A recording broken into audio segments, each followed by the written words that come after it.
Embarquons-nous dans une romance pure et féerique de contes de fées.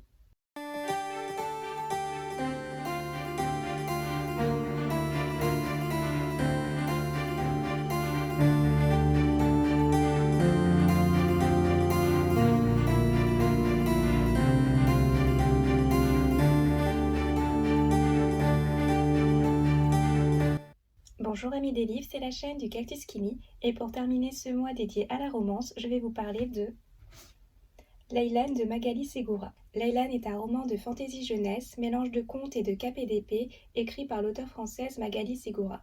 Là, il s'agit de l'intégrale de la trilogie, publiée chez Brajlon en 2007. Axel, le troisième prince de Pandem, a été promis à la naissance par les trois fées à la troisième princesse de Laylan, Eléa. Malheureusement pour lui, la princesse Eléa a été assassinée à sa naissance et Axel ne peut plus aimer ni être aimé. Chargé par son père de transmettre un message au souverain de Laylan, il rencontre durant son voyage une jeune fille aux yeux bleus, belle et fascinante, ainsi qu'un homme qui porte un masque. Celui-ci semblerait protéger le royaume de Laylan d'un roi qui n'est visiblement plus maître de lui-même. Cette intégrale rassemble donc les 3 tomes d'origine. Le style de Magali Segura est agréable. À l'aide de belles descriptions enchanteresses, elle nous embarque dans un univers et une romance féerique. Dans l'ensemble, les personnages sont tous très attachants, même si certains ne sont pas très approfondis. J'ai trouvé qu'Axel était un bon personnage principal, il est courageux, altruiste, agréable à suivre, le bon prince de contes de fées, mais il a son histoire personnelle qui apporte un peu d'ombre au tableau et de relief au personnage. J'ai aussi beaucoup aimé le côté aventureux de la fille aux yeux bleus. Pour une fois, dans ce genre d'histoire, on a un personnage féminin qui sait se battre. Avec Laylan, Magali Segura nous offre un univers de cap et d'épée où se mêlent la romance et la fantaisie. L'auteur a des idées intéressantes et originales pour son world building. J'ai particulièrement bien aimé les amalises, des sortes de plantes tueuses mais qui peuvent être apprivoisées et qui vont accompagner les personnages principaux dans leur périple. Avec le personnage du masque, il y a un petit côté Robin des Bois dans cette histoire. Par contre, j'avoue avoir été moins séduite par l'idée des 3 princes promis à 3 princesses.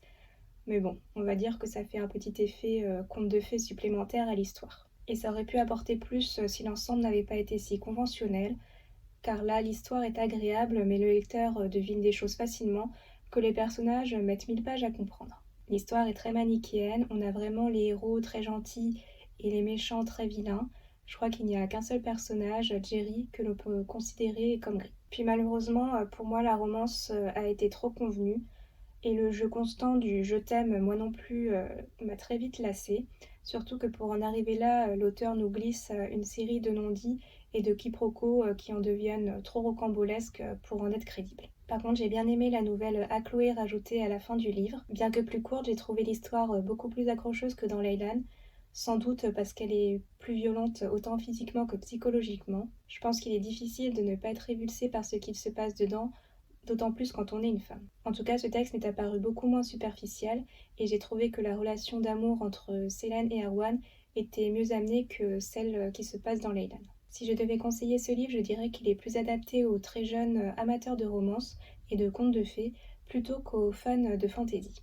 Pourtant, il y a beaucoup d'action et de scènes de combat, on ressent bien le côté cap et épée, mais le tout est traité de manière beaucoup trop simpliste. L'univers de Laylan est féerique et peut-être que j'aurais été plus émerveillée si je l'avais lu plus jeune, quand j'avais 10-11 ans. Voilà, cette vidéo est terminée, je vous remercie de l'avoir visionnée. Si vous avez lu ce livre, n'hésitez pas à me donner votre avis dans les commentaires.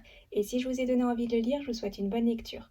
En attendant, si vous souhaitez faire plaisir à Cactus, n'hésitez pas à liker, partager ou vous abonner.